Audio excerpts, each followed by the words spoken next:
This is the Bar Stewards Enquiry. Right? You're talking absolute rubbish. Absolute rubbish. In what way? You were an underachiever in life. I saved your bacon one time. You were gone. You handled that well. I couldn't save you. But you did the right thing. But that's why you don't know anything about racing, John. I didn't say I do. Right? I'm saying that... What have you contributed to racing? You're one of these take-out merchants. Take out all you can. And a huge warm welcome to the Bar Stewards Enquiry Weekend podcast, where we've got Haydock Park, Sandown, Coral-Eclipse meeting, and to go through winners, selections, etc., and preview the television races with me tonight.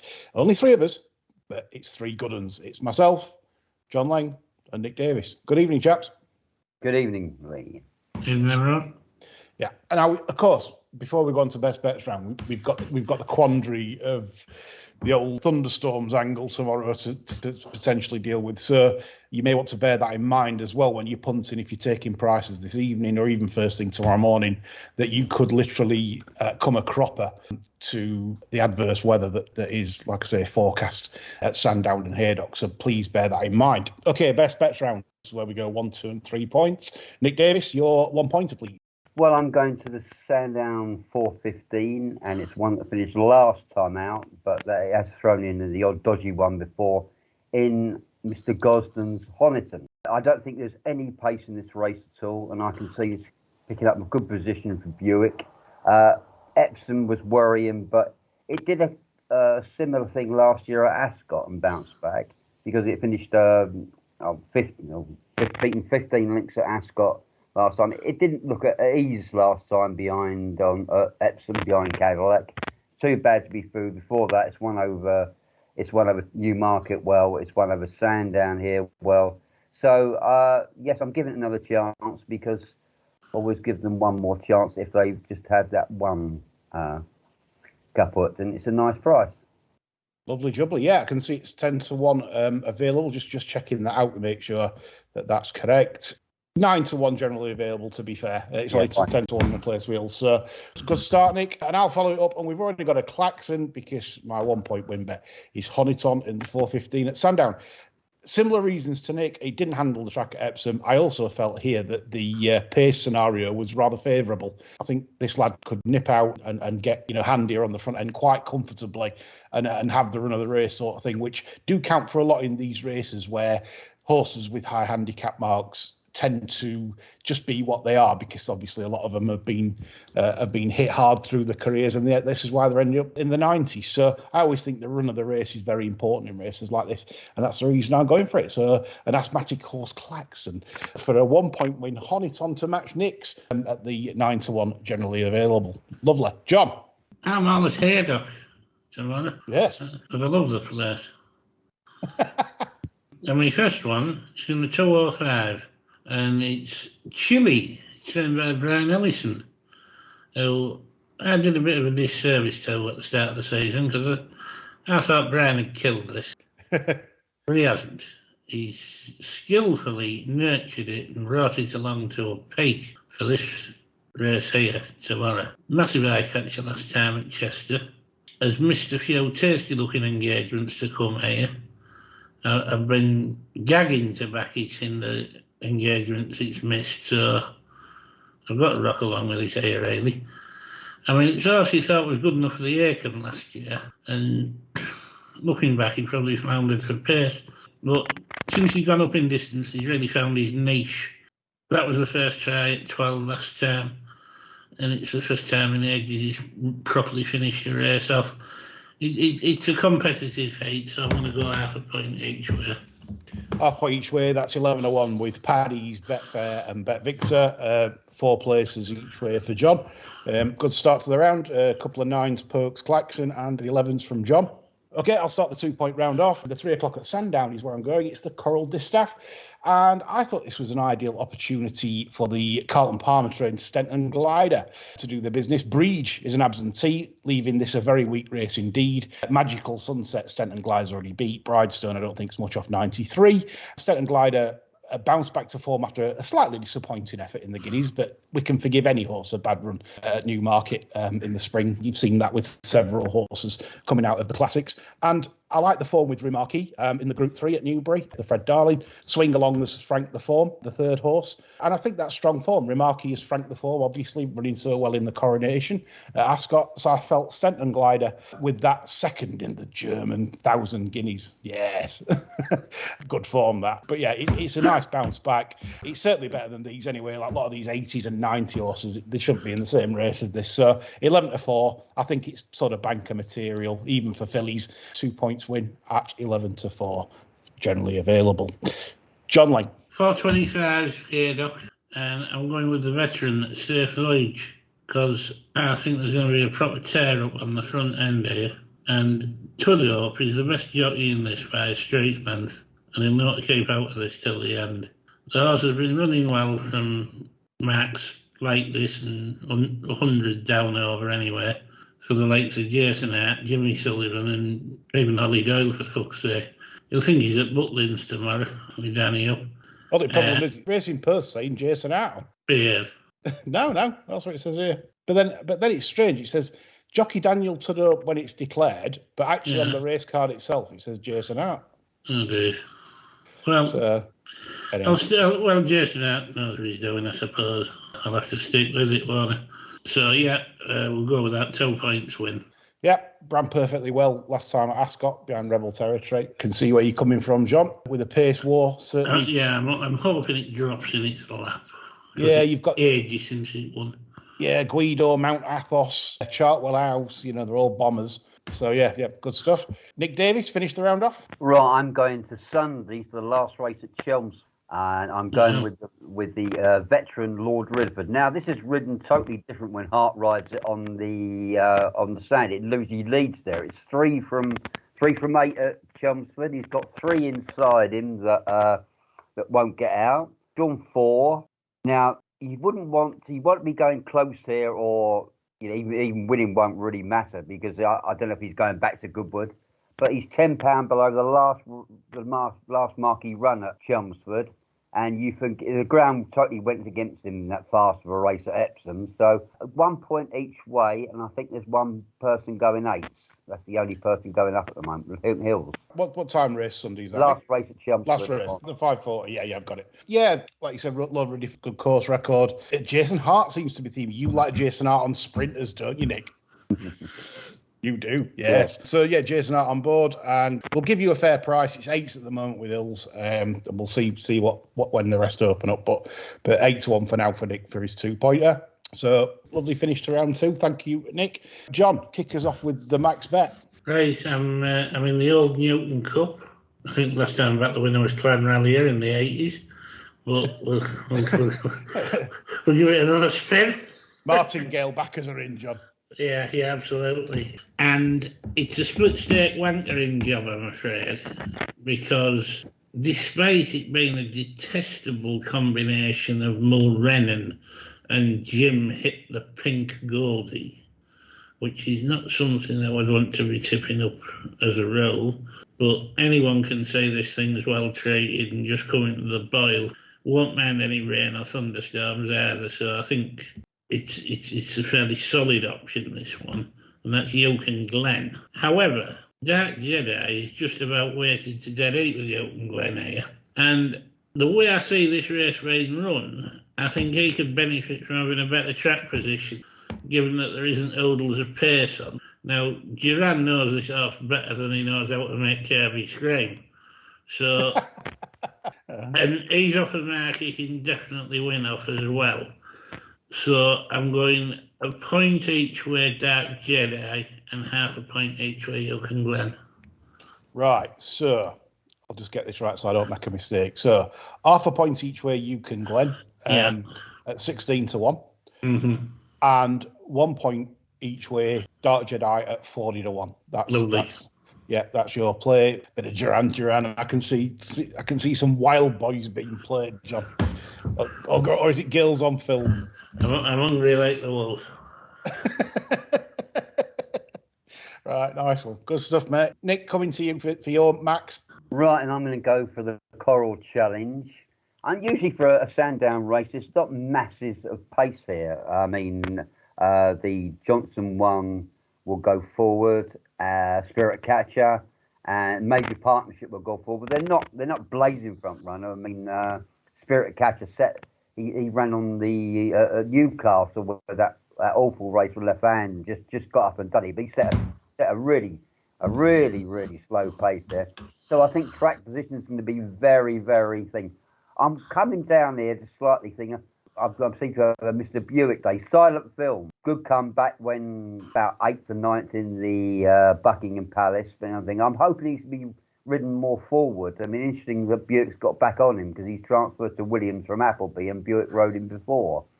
So I'm hoping it could either be a really bad draw or if he gets it about 3rd, 4th or 5th, a good draw. I think there's quite a few prominent and there's quite a few held up horses here which might get in trouble. I mean, Dutch Teak will be coming back, Maysong will be coming from way back. There's a lot of them going to be coming from back, and this could be a bit iffy up front. So I'm hoping Mr. Buick can sit quite handy, but I'm going to have a 1.5 each way because I think we're hitting the bar more times than Ronaldo recently. It's just your silent film, 1.5 each way for Nick. At 11-1, we can give him. That's paying 5 places. So Nick's hoping for a nice trip up on the front end to nick the Coral Challenge of the mile there at Sandown tomorrow. Okay, I'll finish it off. We go back to Haddock. It's in the opener. And I do really like this bet, as long as the heavens don't open by then or too much anyway. I don't mind a little bit of a drizzle, but Squealer for Nigel Tinkler, a yard that's coming definitely back in form. And this was, for me, quite a nice effort last time because that Russet Gold race, I think, for the level was quite warm in terms of the winner that John put up. Paddy's Day, I thought, was coming right back to its best. Another Tinkler horse in the race. Match play, it was in great form.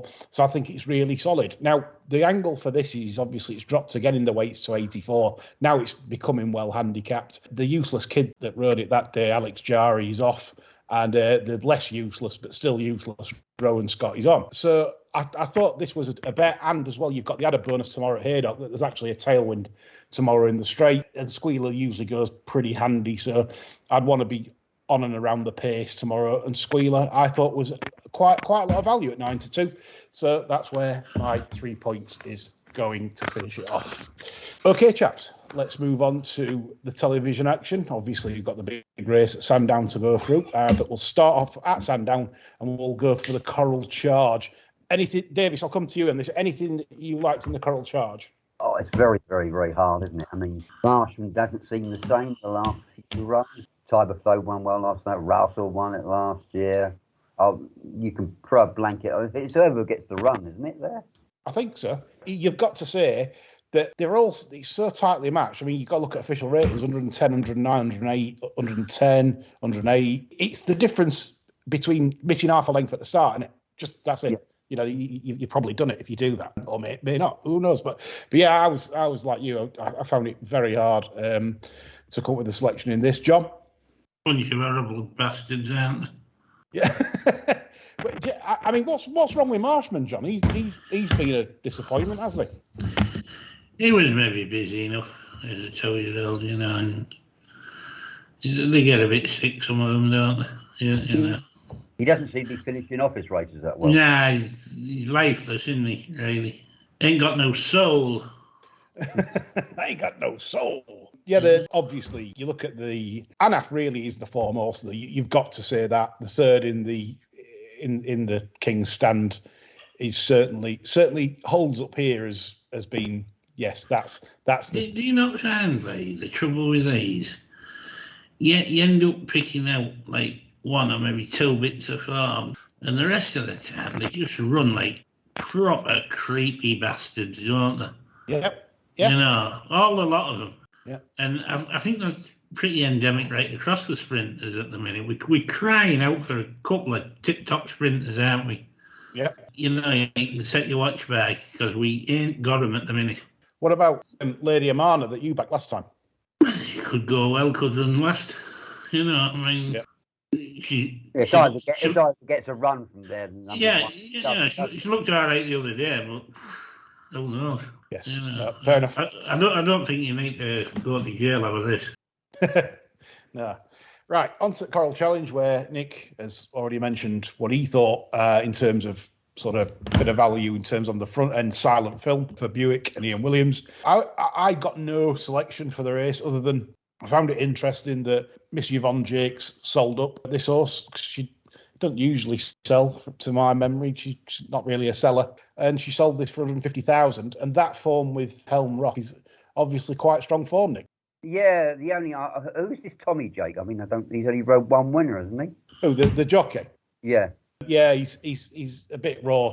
I think he's raw for a race like this.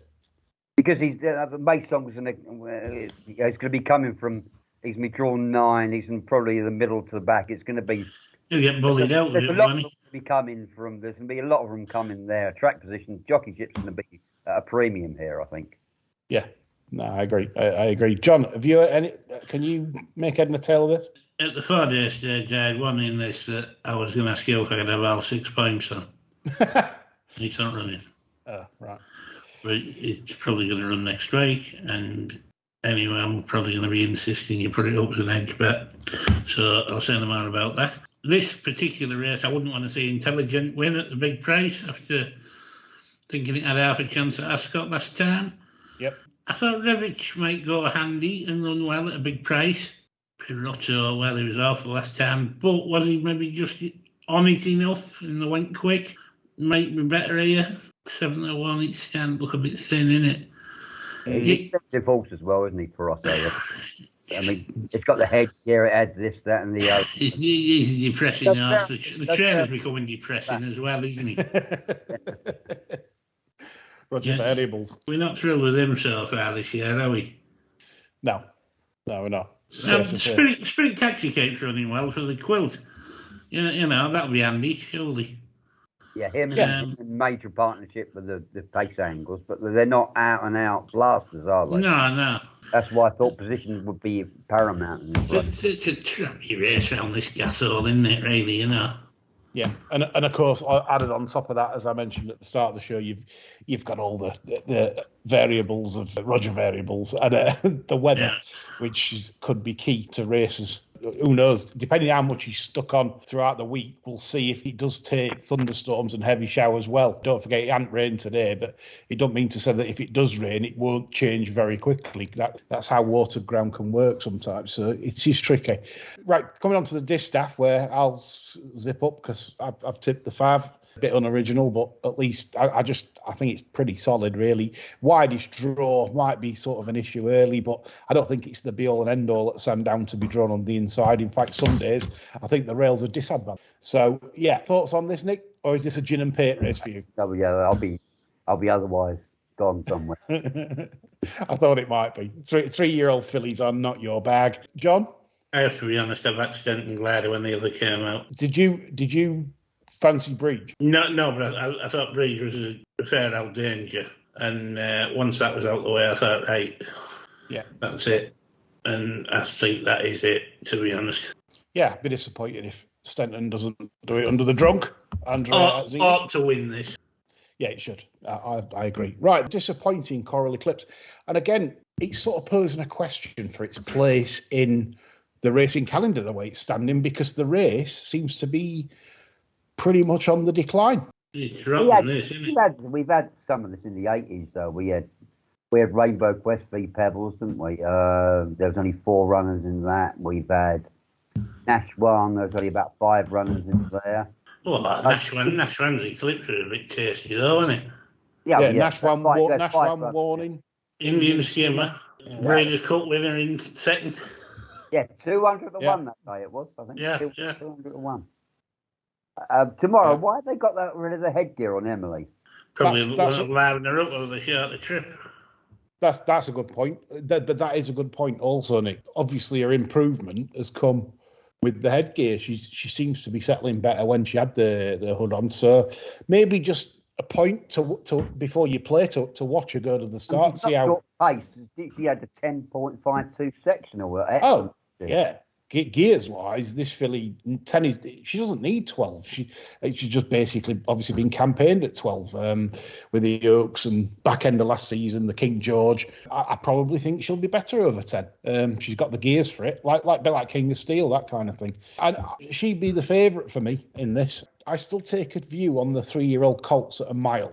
Whether Paddington improves and maybe for a step up in trip, it's bred to, but I don't know. There's something about Paddington's form that I like to crib a little bit. It's beat Charing of Roger Varians by 3 1/4 lengths in the Irish 2000, and it's beat Charing by 4 lengths in the St James's Palace. Now, is that good enough form to beat Emily Upjohn? I don't think so. I don't think beating a 109 rated 3-year-old is good enough form to beat Emily Upjohn. And before someone pulls me up and says, well, Chaldine was second, Chaldine got a very overly aggressive ride that day from Frankie. I can't have that running its race. Isaac Shelby in the St James's Palace pulled too hard. And Chichero's Gift didn't run its race, very weak in the market. Royal Scotsman showed absolutely nothing. So I'm not convinced that is form to go to bed with. In terms of being now the Eclipse favourite to beat Emily Upjohn. So that's where I stand on it. Nick and John? Will Paddington improve for 10 furlongs? Well, that's it. That's the question. That is the question you've got to ask. I mean, and what will happen if it pours down with rain? I mean, do I feel strongly enough? I'd probably lean towards Emily at the price. Do I feel strong enough to have a bet? No. No, I'm in your camp, Nick. Before taking 6-4, Emily Upjohn or 13-3, whatever she is, I would want to see her in the prelims and going to the start to make sure she's not absolutely mad keen without the hood, just to be on the safe side when playing at those odds. Job? I don't think you need to play a pre-race here. I think all you need to do is sit, wait until they jump off. Paddington, we know, is going to go forward. I'm not bothered if Paddington gets a proper softie. If Emily Upjohn settles, I think she'll absolutely blow past him up the hill. I can't see the prices altering much in running. As long as she drops it, I think you can have what you want on her. Yeah, I completely agree, mate. So that's how we're going to play the Eclipse, the Bar Stewards people. Okay, over to Haydock. We'll go to the 205 race. That's the Bet365 handicap. And I was surprised to see Lordship so short at the moment at around 7-2. I don't think the form is particularly strong. He beat Swifthawk at Chepstow and has odds-on chance. He absolutely pissed up, fair enough, last time out against Miss Cynthia. Miss Cynthia's ran well today, finishing second at Sandown. Ran a really good race. I think she was second. Don't quote me on that. I only watched the closing stages and then turned over for the cricket. So, yeah, but that's where I was at. So I thought Lordship was short. I like John's reasoning for Chile. I think Brian's got a good each way chance with that. I wanted to back my horse, Torre del Oro. I'd only back Torre del Oro tomorrow if there's juice in the ground. And we'd have to see from the time of the first, everything else, what sort of juice is actually in the ground at Haddock. So, currently says going 6-7. Maybe watch tonight's runs at Haydock, make a judgment for yourself. But Torre del Oro is value if there's cut in the ground. John and Nick? I have, obviously, a back Chile. I will highlight one I think is a really likely big improver as well in this race. Imaginary World of James Tate. Been plying its trade getting up to this trip in really small fields and fiddly sort of races where there hasn't been a lot of pace on. I think a good sized field and even gallop will see a lot of improvement from this horse. He's a proper grinder, stamina packed type. This, I think that will run really well. Good stuff. Yeah, big price as well. About 18-1. Yeah. That's Stotty in the saddle. I won't let that run loose. Even though I back Chile. No, Nick. Fabulous race, isn't it? I mean, it's a Melrose trial, isn't it? We've got 33 on the Melrose shortlist up to now, Nick. Oh, right. They put Rogue C in short, but that was a crap ripping thing, wasn't it? They put that in short at first. It was about 7-2 a couple of days ago, wasn't it? Yeah, currently 13-2. Yeah, that race on a Whipham was pants, wasn't it? I mean, this is a lot different to a lot of the race because it's about, a lot of them meaning in small fields, trying to dictate the place. So it might be worth, if you're going to play and running, to see how fast they go early. You've got things like up the top of the handicap, I mean, Struth can be given that run and that awful bloody King George handicap at Ascot where he was. They all went mad up front. The Galactic Jack's got no chance with a Midnight Lion. He's about £14 worse off for a length than one at Goodwood. But there's so many. I mean, it all depends what they got up front. I wouldn't be strong on anything. This is a race to take note of.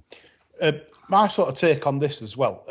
Banderas of Ding Dongs. The form of that is quite good in that it was third to St George in a Southwell Maiden where they sprinted, so it wouldn't have suited any of them. But obviously St George is rated 109, and then after that it was second to Klondike, and Klondike came out and run second to Gregory at Goodwood in the Listeners race. So 80 might seem lenient, John and Nick. Possibly. 80 could be on the undercooked side for that. No, he is a bit doggy. I mean, I thought he dogged it at Newbury, but that might be harsh given that Klondike finished second in that listed race. So maybe he just that's it. That was how it was. But Banderas, I thought of 80 would. I think a good place bet anyway. I thought if 4 beat him in that, I'd be surprised. But we shall see. Okay, 240, the Lancashire Oaks, not really, never been my cup of tea, this sort of race. I never do very well in it when I've played in the past. Mimic You is 13-8 favourite. Surely, though, the ground, isn't it, for some of these, like there's some that if it's not quick ground, they've had it, and there's some that if it's soft ground, the chances are boosted. Any thoughts? Not the best ever. I think maybe Valio Point might be Aristia. Lost two shows at York behind Free Wind. Prior to that, she's quite progressive as a 4-year-old. Yeah. Do you forgive that, maybe? Well, I mean, a form sort of stacks up. It's sort of weakish Group 1 form, but she did beat Ross Carberry. That's... Well, the run behind Nashua was all right, because Nashua wasn't dead at the time, was she? Yeah, that was in the Nassau, wasn't it? Yeah. You give her a chance on that, wouldn't you? You would. Yeah, John, I'd probably say you're right there. I'd say each way steal. Aristia would probably be where I'd go after listening to John there. Nick? No. Love it. Right, 3:15 is the Old Newton Cup. Nick, this is one of your... you like this race, don't you? Yeah, but I felt this is very... I thought John was going to tip up Smooth Operator, because last time out, when Jubilee and Ingus... I think the finishing percentages were 114% for the winner, 118% over the last 3 furlongs for one Smooth Operator. I mean, yeah. Ben Robinson out of 18 puts me off. Yeah, I mean the winner from the 3 to the 2 went stuck in a 10.80 for a 12 furlong handicap. That shows you how they went, and he's got the guy in there. And this could be messy. Depends if they're rain. If they stick to far rail. This could be so messy. It's a wet track position. You look at there, Max who could run a race. Don't forget last year, the shirt second string, Garcia, was 11-8 on here off 101 and got no kind of run at all. Now he's back off 99. He's had a sort of couple of so-so runs. I mean, I thought the debut was all right, but the second was... but he doesn't... I don't think it... Yeah, it stinks. He doesn't stay. I don't think he stays that long. I mean, it's just he was favourite for the E-ball, wasn't he? And 4-1 favourite for the E-ball. Yeah, and he just doesn't. I don't think he gets 1 mile 6, and he just looked after him. I mean, that was a sort of run just to put him there, if there. But if you watched last year's thing, from about 3.5 to 2, he just sat there looking for room, and he didn't get it. I mean, and I couldn't put you off him, but. The only trouble is, I mean, I don't know. All right, Sunshine, dark the pace. If they stick far side, this will be very, very messy. They won't let All Right Sunshine win for Dalgleish, will they? That'd be barbaric. His last runner, yeah. I'm right to the racing. Well, they got that absolute animal with the headgear on to win at Musselburgh, wouldn't it? I fancied the second. It grew a leg, that didn't it? Yeah. Well, they had the thing. You see the head carriage on that? Yeah. I backed it at York. It went straight on the cunt list. It's a hound of basketball. They got it home. But no, he'll be well placed. All right, Sunshine. He'll lay second behind Kingscote, won't he? More than likely. Yeah, Maxud was that's attracted so much attention. I don't really want to make a sheer rocks. I don't think a few of them underperformed at Epsom that day. So Roby's probably above his pay grade. The favourite, it's very hard to sum up. You killed very, very hard to sum up. Jiu-Jitsu's been an eye catcher, but I don't think he really wants this long. If he does want this long, he's a runner as well. But there was too many ifs and buts for me in this race. I mean, if I had to throw something at the price, Garcia would have been at the thing, but I'm not really I can see it if it doesn't rain and they'll all be trapped against the fence and something. It'll be a slog for home. Duran will burst clear a furlong out. with Kirby sentiment screaming. Love it. Right, I think we've more or less strolled through this show today. We've blasted it, finger blasted through this, John. Oh. Yeah, lovely to do a quick show. All we've got to say out the window. It is tricky in certain parts. We've managed the klaxon, but also watch your bets tomorrow in terms of the weather. You know, you don't want to be screaming come post time when you're good to firm horses and good to sloppy, heavy in places. So yeah, watch for that, and don't forget to tune in to us on Sunday, where myself, John and Chris will be back talking absolute drivel, just like we do every day on Twitter. That's all from us. Bye for now.